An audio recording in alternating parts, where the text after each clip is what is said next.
Okay, let's get started. Good evening and welcome to tonight's live virtual program presented by the Howell Carnegie District Library and the League of Women Voters of Livingston County. I'm Brandy Tambasco, Adult Services Librarian here at the library. Thank you again for joining us this evening. I have a few housekeeping items to share before we get started. Tonight's program is scheduled to run until 8 p.m. It will begin with a presentation by our speakers, followed by time for audience questions. To reduce distraction during our speakers' presentation, all attendees will be muted. You may share any questions for the presenters in the chat during that time, and they will be addressed during the Q&A session. Please share those questions with me, Howell Library Adult Services, in the chat. You may have options, but that's how they'll get seen, is to share them with me. During the Q&A, you'll be able to unmute yourself to ask a question, and then we will address as many audience questions as we can before the program ends. So throughout the program, if you have any technical issues that you encounter, pop them into the chat and I'll do my best to address them and get you through them. Subtitles have been enabled for this program. If you want to turn these off, just click the small up arrow next to the live transcript button on the bottom menu bar and select hide subtitles, as you can see on the screen right now. This program is being recorded and the recording will be available on the library's YouTube channel and on the League of Women Voters of Livingston County's YouTube channel soon after this live virtual program. If you do not want your video in the recording, please make sure that your video stays off, that there is a red flash through the camera icon in the bottom left corner of your Zoom window. So without further ado, I am going to turn it over to Ellen Lafferty, the chairperson of the League of Women Voters of Livingston County.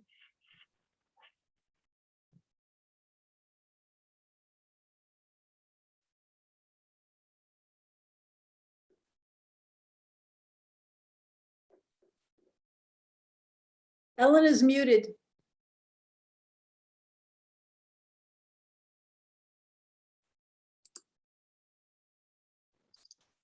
Okay, sorry about that, folks. I should be an expert at this by now. My name is Ellen Lafferty, and I am the chairperson of the League of Women Voters of Livingston County. Doesn't that have a nice ring to it? Love it. Co-presenting with me this evening is our chair-elect, Shirley Jackson. And we are both pleased to present this update on the changing status of voting rights, initiatives, and legislation in Michigan. It is an educational program with funds provided from the League of Women Voters of Michigan Education Fund. It does not advocate action on the materials provided. This is education only. This PowerPoint has been updated as needed because voting rights in Michigan are in a state of flux. We encourage everyone to keep checking your trusted sources of information, including the League of Women Voters of Michigan's website and other resources mentioned at the end of this presentation. Please do not worry about writing things down, such as websites or documents to look up, because as we go through, we'll be sharing all of this material with a follow-up email sent out by the Howell Library. Also, as Brandy explained, we have so much information to share with you tonight, and questions will be answered at the end of our presentation. We're really pleased that we have Jamie Clay, the clerk from Osceola Township, joining us this evening, and she will be helping us with the Q&A at the end. So if you have a question, please send them through the chat to the Howell Adult Services or Brandy Tambasco. We've invited our clerks to attend this evening and hope that they'll share their insight into tonight's conversation. And so we are thankful that Jamie came, and there might be a couple more that might be joining us as the night proceeds. So thank you for coming tonight. Let's see. Sorry about that, getting used to this. The purpose of the League of Women Voters Education Fund is this. It is to provide nonpartisan information about candidates and ballot issues to Michigan voters. It's also to provide information about the mechanics of registering and voting. And finally, to encourage citizens to participate in civic life and provide to them nonpartisan information about important non-ballot issues. And that could be our lame duck study, or that could be ranked choice voting. That's all kinds of things that are not quite on your ballot, but they're important to know as Michigan voters. Now I'm going to turn you over to Nancy Johnson. Oh, I'm sorry. I just saw Nancy just enter. I apologize. Shirley Jackson. That's okay. Hi, good evening to everyone. And I'm really happy to be here. I think this is and there's a lot of great information that we're going to be able to share with you tonight. And so now we are on the slide for voting rights, register to vote. And in 2018, the League of Women Voters, ACLU, NAACP, and others supported the Promote to Vote ballot proposal that amended the Michigan Constitution. Voting rights are very popular in Michigan. Promote the Vote, Proposal 3, passed overwhelmingly, 67% to 33% of the voters, and in 80 of the 83 counties. In addition, the legislature passed and the governor signed Public Acts 350 through 354 of 2018 to provide for online voter registration. And as a result, we want to have new voting rights that we want to highlight here. And if you look at voter registration, the eligibility to vote is unchanged. You are eligible to vote if you are on election day, you're eligible to vote, a Michigan resident and a resident of your city or township for at least 30 days. You are a United States citizen, at least 18 years of age, not currently serving a sentence in jail or prison. But new is the same day voter registration. In fact, you may register anytime up to 8 p.m. on election day. Registering early offers more choices. You can do this in person at your local city township with proof of residency, or in person at a Secretary of State's office, or in person at a state agency providing public assistance and services to people with disabilities. Or you may register online at michigan.gov with Michigan driver's license or state ID and offer the last 4 digits of your social security number. That's up until 2 weeks before election day. So there's lots of ways in which to be able to do it. You can also use a mail-in application, but that has to be done at least 2 weeks before election day.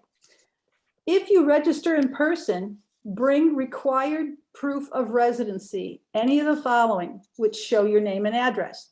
That can be a Michigan driver's license or state ID, a current utility bill, a bank statement, a paycheck or government check, other government documents, and electronic versions are okay.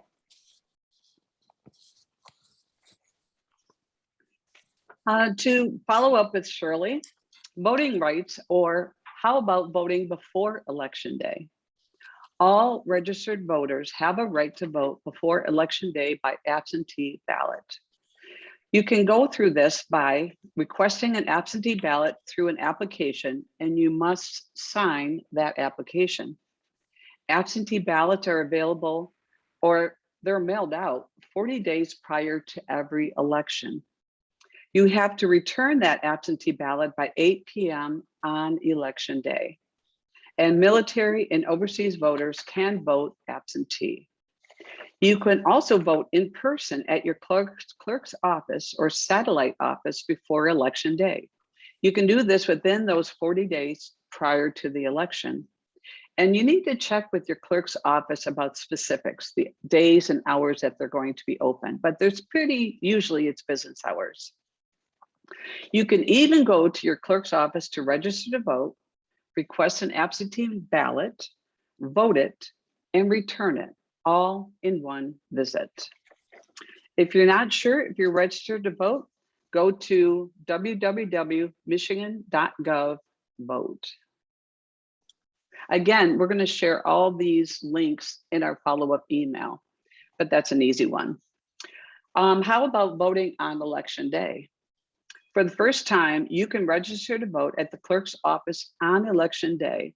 If you're not registered or perhaps you've moved, how often have many clerks seen someone who just moved to the area and they are just adamant about voting and they walk in really, really close to election day or on it to make sure their voice is registered.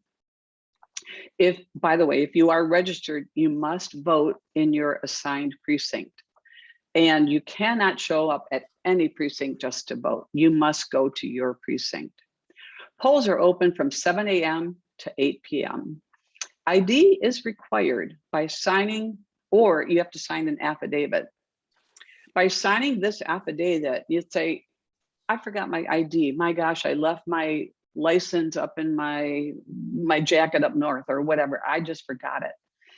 You can sign an affidavit that confirms your identity. Falsehood would amount to perjury, punishable by up to 5 years in prison or a $1,000 fine. And only 0.2% of Michigan voters used this option in 2020. A very low percentage of people used the affidavit option. And finally, absentee ballots must be submitted to the clerk or put in the drop box by 8 p.m. on election day. Now it's back to me again. Michiganders, if you take a look at the two big looking like skyscraper buildings that say 5.5 million in blue and 4.9 million in black, Michiganders supported the 2018 Voting Rights Proposal 3 to expand voting rights. And possibly as a result of Promote the Vote, more people voted in 2020 despite COVID than they did in 2016. 5.5 million people voted. That's more than 652,000 than in 2016. And that represents 71% of those 18 or over compared to 63% in 2016. So if we can go to the next slide, please. Yep, there we go. And then we've also got some more of our wonderful little buildings, only the one in green shrunk. So we have in 2020, 3.3 million people, which is 2/3 of the voters, voted absentee. Isn't that amazing? And remember, there is a pandemic going on. And a big thank you goes out to all the poll workers. All right, just to recap a little bit. In 2020, we had a close election for president in Michigan, and there's been much controversy since then. But as you can see, we had an even closer election in 2016. As it states, President Trump won in 2016 by almost 11,000 votes. And then President Biden won by almost 155,000 votes. And out of 5.7 million voters, that is still a close margin. Seems like a lot of votes in both cases, but it's still a lot of folks using their ballots. And in 2020, we had unproven claim of widespread fraud and unfair elections for presidential race only, though. It just seems to be only focused on the presidential election. But let's talk about this a little bit. Post-election audits of the 2020 general election were the most extensive in Michigan's history. Please bear with me a little bit because there's quite a bit of information here. There's 3 types of audits that were concluded or conducted, I should say. First, it's called the precinct procedural audits. And these audits were conducted primarily by the county clerks and involved the review of more than 200 in-person voting precincts across the state. They are designed to ensure that election officials and poll workers followed the correct procedures in conducting elections in these precincts, which required that pre-election requirements were fulfilled and that required records were maintained. The audits also included a full hand count of paper ballots cast in the US Senate race in each of these precincts. Then we have the absent voter counting board audits. New for 2020, the Bureau of Elections worked with city and county election officials to review records and procedures in absent voter counting boards in 4 large jurisdictions. The audits focused on determining how many absent voter counting boards were out of balance and could have been reconciled with additional review, and identifying the reasons why counting boards were out of balance. And finally, the third type audit was the risk limiting audit. The state conducted a risk limiting audit exercise of the presidential election statewide. Approximately 18,000 ballots were randomly selected from more than 1,300 local jurisdictions statewide. And the results of the randomly selected ballots were compared to the statewide tabulated total.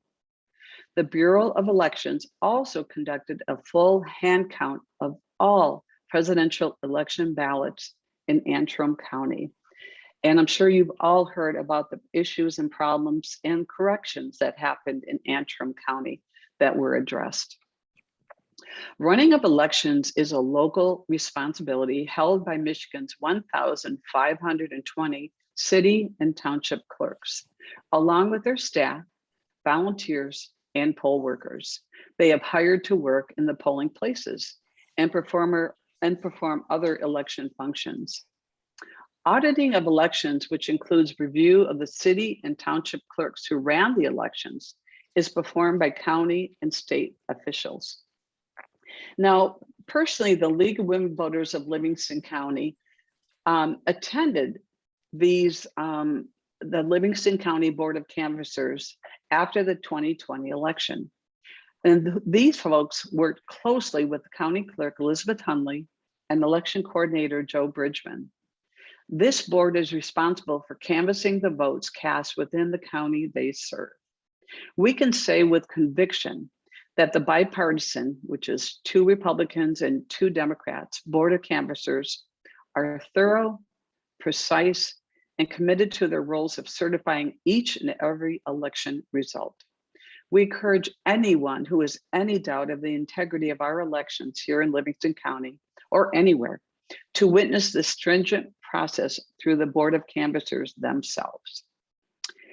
And one more note, there were also numerous court cases that found no evidence of voter fraud, and the Senate Oversight Committee, chaired by Senator Ekman Broom, and included committee members, Senators Lana Tice, Jeff Irwin, and John Bazan, who released a report that said the election was safe and secure. I encourage everyone to read this report, and our follow-up email will include the actual PDF of this report. It is 36 pages long, but honestly, it is a fascinating read. And I hope you take the time to read it. It's extremely thorough. And so now back to Shirley. Okay, thank you, Ellen. And the reaction in the Michigan legislature for the 2020 election has resulted in over 100 bills introduced to the Michigan House of Representatives, if you can believe that, and over 100 bills introduced in the Michigan Senate, including the 39 bill package introduced in March. Now, before you change to the next slide, you might want to, those participants here might like to take a minute to read this slide and see exactly what does it include. So you've got moving the primary from August to June, training election, flag dead voters, requires signature verification training, and then changing laws for voter registration, administering elections, all these things that were introduced in all these over 100 bills. So now if you could go to slide 10, please. Now we get back into color. So here we have a quick overview of the legislative process. And what you see in red is the Senate, and what you see in blue is the House. And so then let's kind of go through it. The overview, go in your top left-hand corner, it starts with a Senate Elections Committee to the Senate. A bill will start with the Senate Elections Committee there, and then it'll go to the full Senate once it's passed. And then from the Senate, bills go to the House and Elections and Ethics Committee. And then it goes down to your second row here in blue. Bills go from the House Elections and Ethics Committee to the House for a vote. And then once passed in the House, they go back to the Senate. It's like a yo-yo going back and forth. They go back to the Senate, and then finally the Senate sends it to the governor. And then on our last line here of beautiful color circles, we have the governor signing the option, has the option to sign or to veto. And if she vetoes, legislators can try to override the veto by a 2/3 vote. Now, it's important for everybody to know that the Senate consists of 38 senators. 20 right now, 20 are Republicans, 6 are Democrats, and there's 2 vacancies. It takes 24 in the Senate to override a veto. And in the House, there's 110 House representatives. Right now, there's 58 Republicans, 52 Democrats, and it takes 73 to override a veto. So if signed, a new law is adopted in the very bottom right-hand corner. So if we can go to the next one, thank you. The Senate Elections Committee, we have Senators Ruth Johnson, she's the chair from Oakland County, Ed McBroom from the UP, Curtis Vanderwall from Benzie Crawford, etc. They are all Republicans. And Paul Woosnow, who is from Macomb, and he is a Democrat. Hearings started on 4/21/21. That's back in April, and they're still continuing.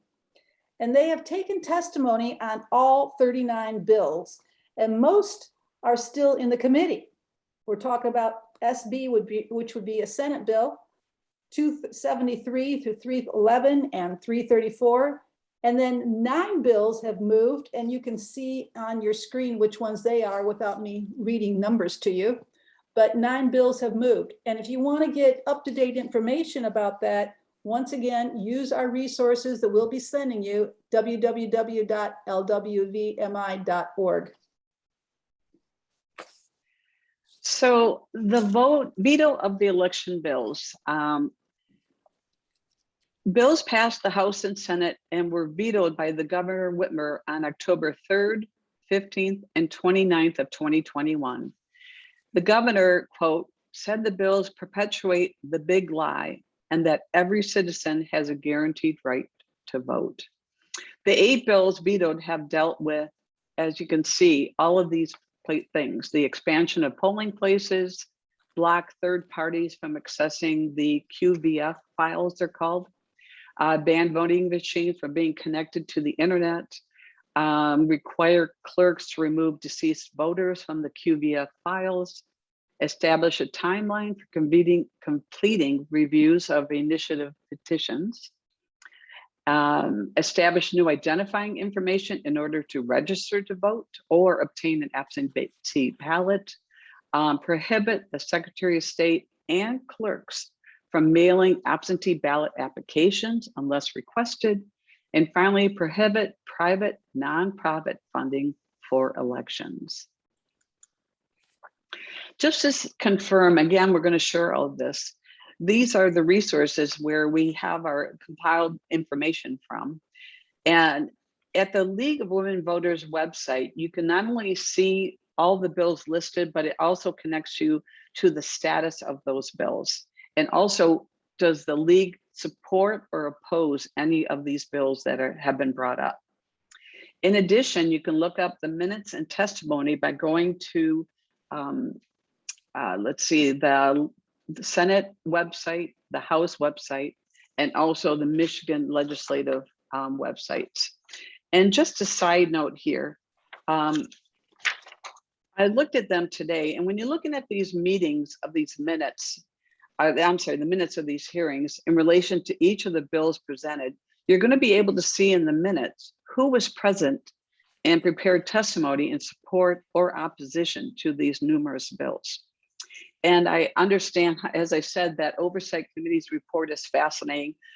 Going to these websites to see the Senate and House Elections Committee, the minutes on all of these proposals and the testimonies given, it really is fascinating information.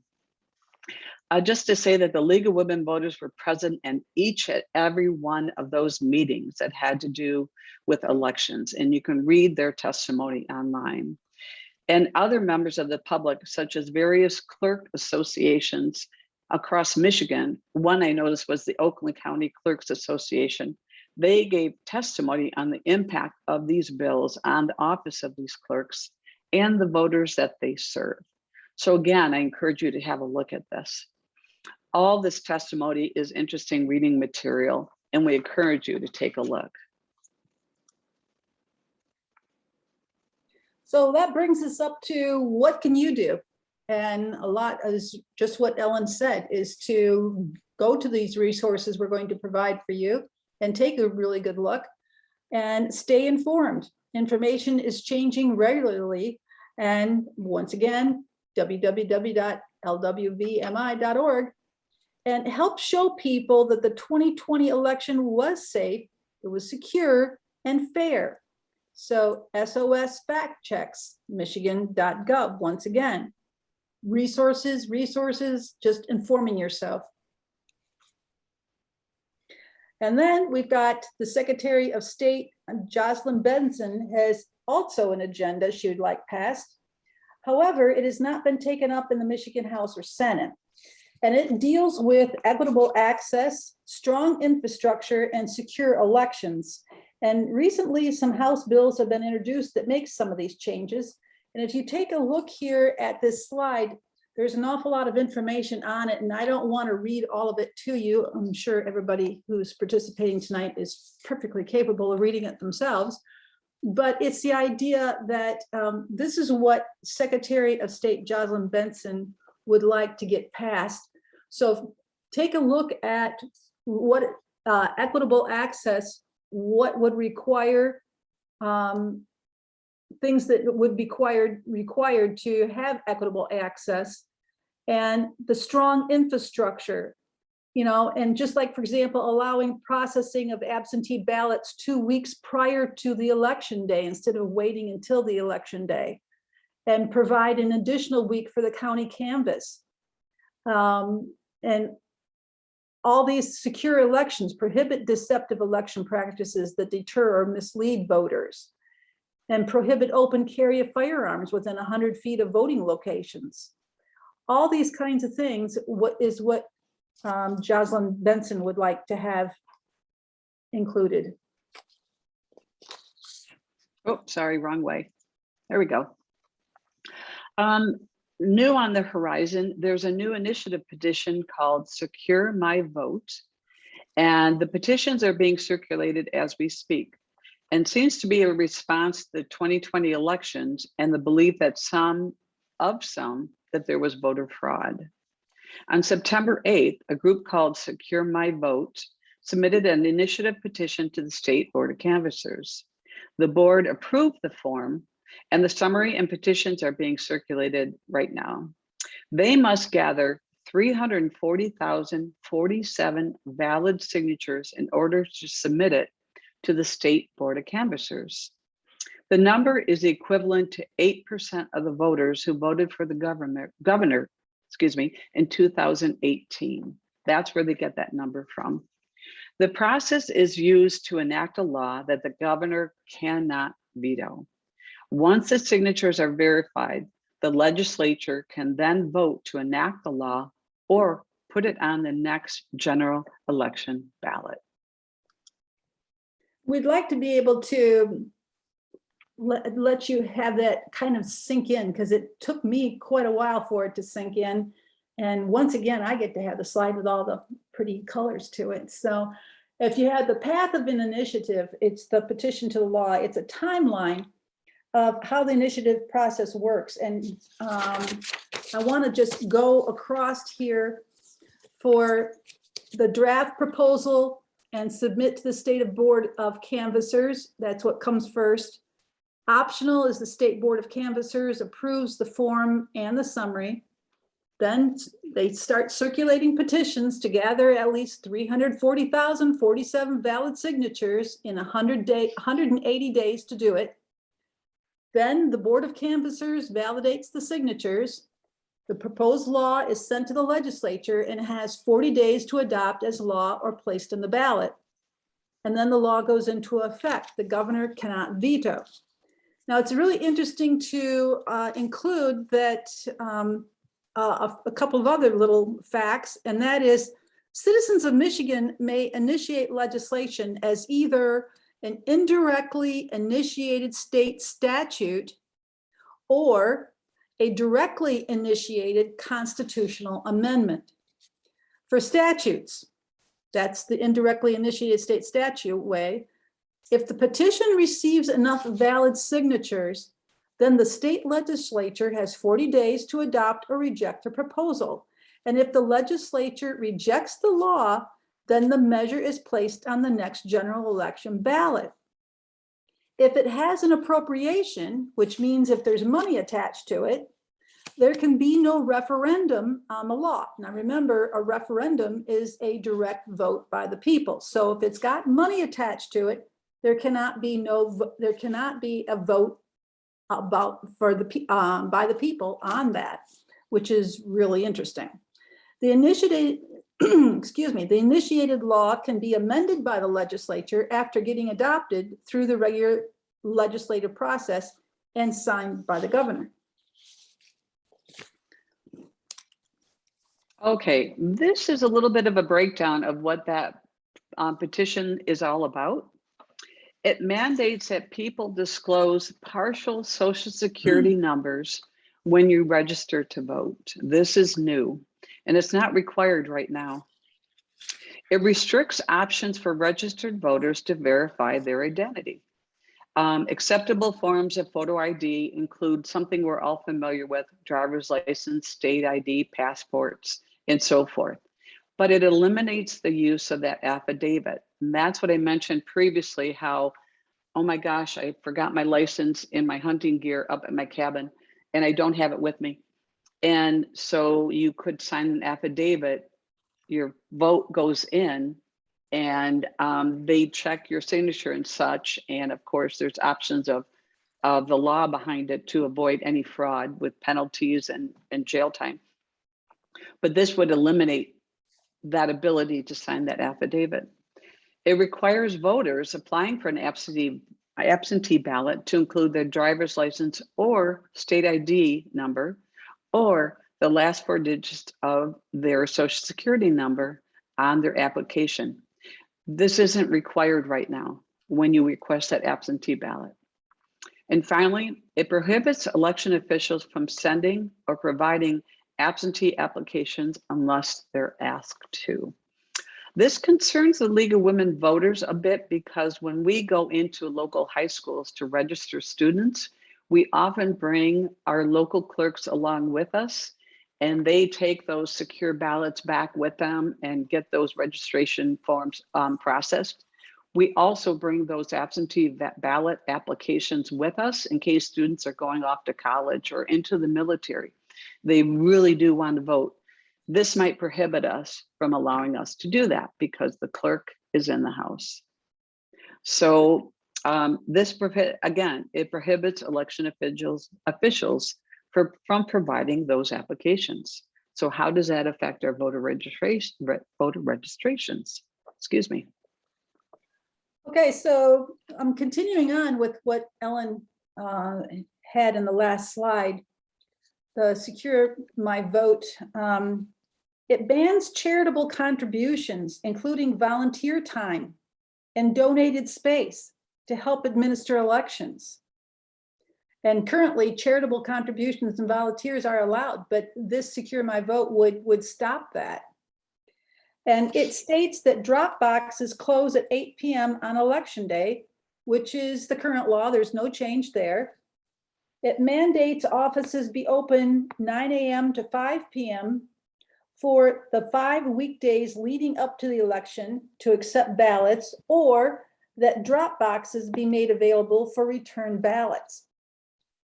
It establishes voter access fund and allocates $3 million for 1 year to provide free photo identification for those who declare need. And it allows the legislature to adopt the legislation without a vote of the people and block a people's referendum. Remember, blocking a referendum is blocking the vote after adoption because of the $3 million 1 year appropriation. And so little other information is currently Michigan voters can sign an affidavit affirming their identity. And if their names are in the qualified voter file, they can vote. 11,400 voters used this in 2020. It adds that if you don't have a photo ID, you complete a provisional ballot, and then you have to go to a clerk's office within 6 days to verify your identity for your vote to count. And 7 states have strict voter ID laws like this proposal: Arkansas, Georgia, Indiana, Kansas, Mississippi, Tennessee, Wisconsin. And note that there's penalties for false information now. Perjury punishable by a fine of up to $1,000 or jail or up to 5 years, or both. Jail up to 5 years, I should say. And 465 cities, townships, and counties received funding from nonprofits in 2020. And voters cannot vote to repeal this law because it contains an unnecessary allocation for 1 year of $3 million to provide voter IDs for those with hardships. Now, it's interesting to note that the current cost is $10, and there are provisions for these hardships now. An official copy of a birth certificate can cost anywhere from $15 to $30, depending on the state. And the fees for a new passport or to renew a passport are $135 and $110 respectively. And the price of a replacement naturalization certificate or certificate of citizenship is a whopping $345. That isn't cheap. It's since the 2020 election, 19 states have passed 33 bills that have changed voting. As you can see, which states have enacted that. 19 states already have laws on the books passed that have changed voting. At the federal level, there are 3 bills right now moving at the federal level that may impact the laws passed in these 19 states, and secure my vote if it is adopted. The first is the House has already passed H.R. 1 for the People Act and H.R. 4, which is the John Lewis Voting Rights Act. We are waiting to see if the Senate will pass either bill or the new Freedom to Vote bill. The language and the progress through the Congress of all of these bills will be shared soon in your email.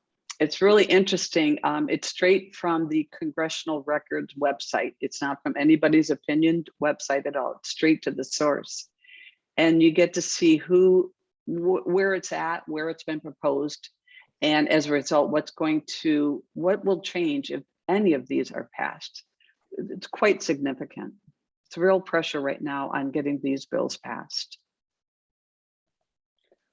Once again, what you can do, stay informed and educate people that the 2020 election was safe, secure, and fair. And once again, you're going to have all these resources available to you once we are finished here, and we'll be able to email them to you. And there's quite a bit in the press lately about mis and disinformation, not a word we use too often. Misinformation is the sharing of false information without intent of harm. This could be spread when journalists misinterpret something, or fail to verify a source's claim. And it can also happen on social media. Well-intentioned individuals can easily share or like content that is outdated or misleading and do so unintentionally. On the flip side, disinformation is creating and sharing false information with the intent to harm. Bad actors who spread disinformation online have different motivations. It could be voter suppression in communities of color, spreading mistrust in democracy, but the common goal is to have their bad information reach the mainstream media. How to spot these places of disinformation online? And this slide here is saying, consider the source. Does the URL look strange? And check the about page on the website that you're at. And checking the date. Is the story old news? Sharing out-of-date information may not match current events. And please cross-check information. Are reputable news sources reporting the same story, or is this a one-off? Read past the headline. What's the whole story? Sometimes the headline doesn't match the content. And question emotionally charged content. Disinformation intends to sow division by getting us angry or sad through images or memes. We've got a whole lot of that going on around us. And how do we combat mis and disinformation? This is really something that I thought about after I had been told this initially. And I thought, you know, that's really true, is to never quote the bad information. It only helps to spread the messages wider. And studies show that repeating bad info, even to debunk it, it makes people more likely to remember the bad info and not your good info. So if you're sitting there saying, no, such and such is not true, and then you go on to say what is true, there's a good chance that the person's going to remember what you said wasn't true. And they could even misconstrue it as saying, oh, well, they said it was the good part. And you're saying, no, no, no. So don't even say the bad stuff. Just give the right, correct stuff. And refer to the bad information without repeating it. Some bad actors are making false claims about the legitimacy of the 2020 election. Say that rather than Representative XYZ says that thousands of ballots were stuffed at the election office. This isn't true. See, so you see the difference in how you want to say it to people. And focus on providing the correct information. And if possible, include trustworthy sources and where to learn more. In inoculation messaging, think of good information. Think of it like a vaccine, and you want to proactively inoculate against anticipated problematic content before it spreads. It cannot be said enough. Do not repeat or quote bad information. And the method of showing myth versus fact only spreads the myth further. Find ways to call out the bad information without repeating it. And finally, in conclusion, Margaret Mead has once said, never doubt that a small group of thoughtful, committed citizens can change the world. Indeed, it's the only thing that ever has. And I'm going to stop sharing the screen right now, and we're going to turn back to everyone here. It's good to see everyone. And now is the time to please present your questions. I'm going to turn it over to Brandy, who has some questions may have been submitted in chat. And now is the time she's going to unmute everyone, that if you want to raise your hand, you please do so. And again, we have a guest clerk with us tonight, Jamie Clay from Osceola Township, that maybe can help explain something that we're stumped by. Nobody has shared anything yet in the chat, so please do, and I'll keep an eye, and I'll cut in if anybody does share a question there.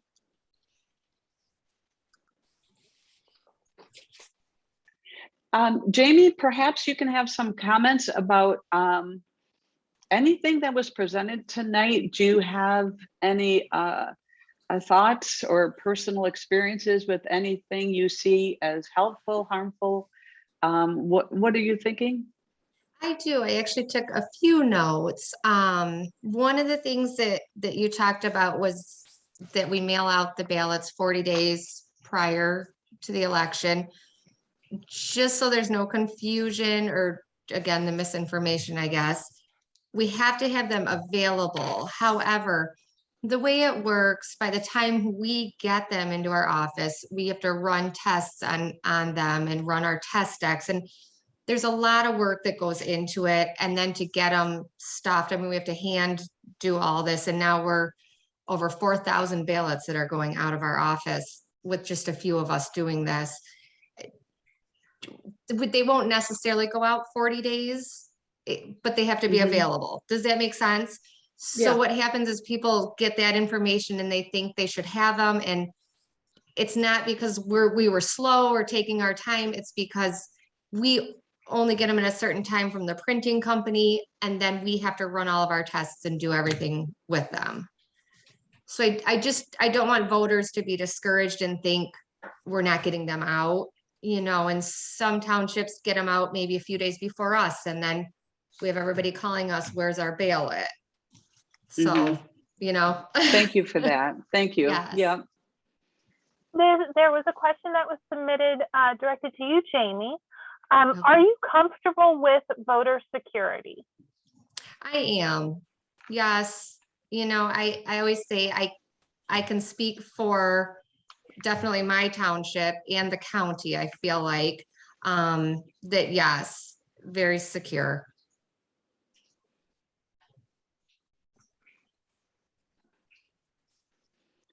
I know I can't see everybody right now. I guess I could, but many of our league members are poll workers. They're poll captains, they're volunteers. They really experience those election days, and really very much appreciate what integrity Livingston County voters have with their clerks. And Elizabeth Hundley and Joe Bridgman also support their clerks beyond the pale. And we do have a secure, safe election system here in Livingston County. Yes. Jamie, you said you had some other notes too. Something else you wanted to mention? You know, there were just a couple. I know you mentioned reading that report from the Republican Party. I did read that whole report. It was really good. If anybody feels they're, you know, for the misinformation or, you know, they did a good job with that. I would recommend it. And I guess the major thing we had the problem with in 2020 was I guess Michigan being called, you know, saying that we can early vote. You cannot early vote in Michigan. There are two, if you look, different states have early voting, different state, you know, all different states do different things. Michigan is an absentee voting state. So when people came into our office, I mean, we had lines out the door for several days before. They thought they were putting their ballot through a machine. That's not how it works in Michigan. We are an absentee voting state, which means I could give them a ballot and I set places up in my office, you know, in the boardroom, and they could go in and vote, absolutely. But early voting is something different, and people assumed they were coming in and putting it through the machine because they wanted to see that. And I understand, but that was one of the biggest hits I think that I know definitely our county had, was people thought they could come in and early vote, which is not what happens here. So people were upset, rightfully so, when we gave them the absentee ballot. You know, we told them, of course, before we got it ready for them, and some left, and that was fine. But then, you know, they had to go vote it and then turn it back in, which was not what they intended to do. So that was some bad information out there that you were able to early vote. And that was said a lot. Our own Secretary of State said that a lot. So it wasn't right. Right.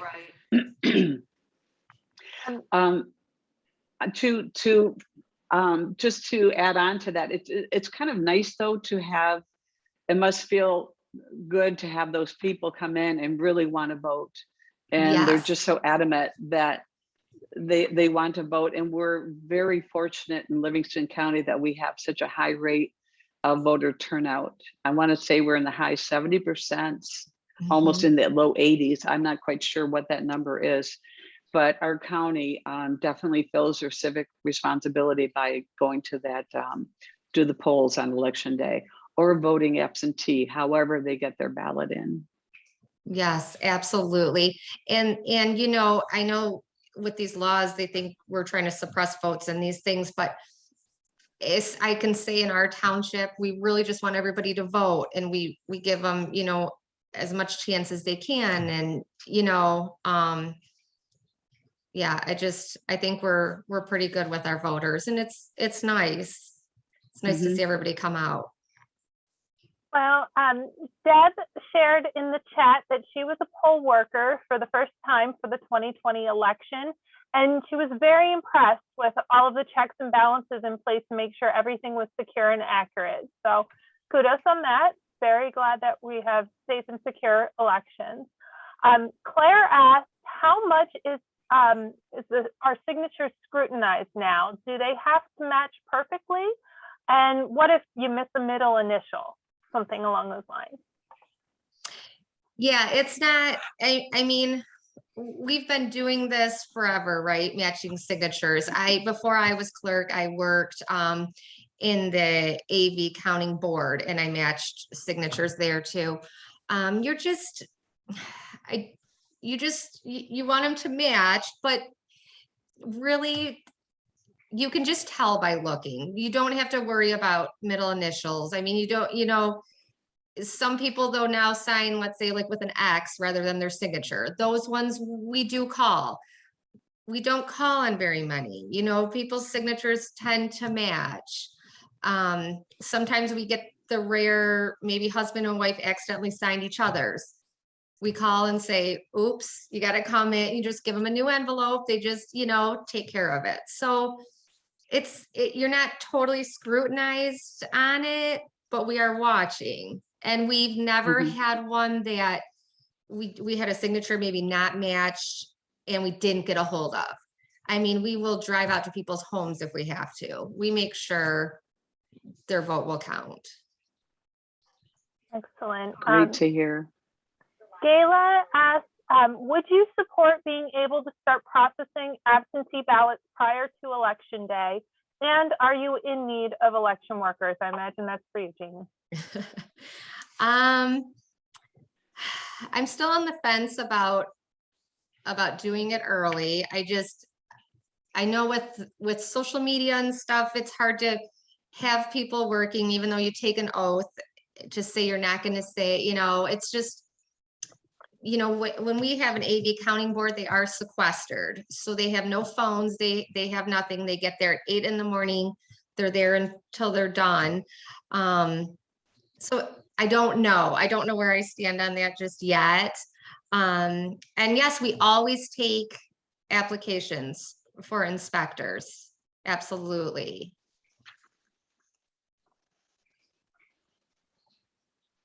Anything else, Brandy? Any other questions?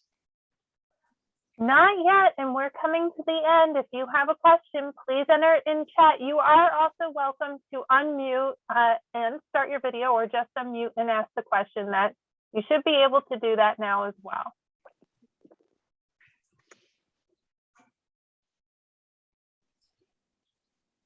Well, I'm going to, unless we hear from someone, Jamie, or I'm sorry, Brandy, just please jump in. But I always want to thank Brandy and her staff at the Howell Public Library for assisting us this evening.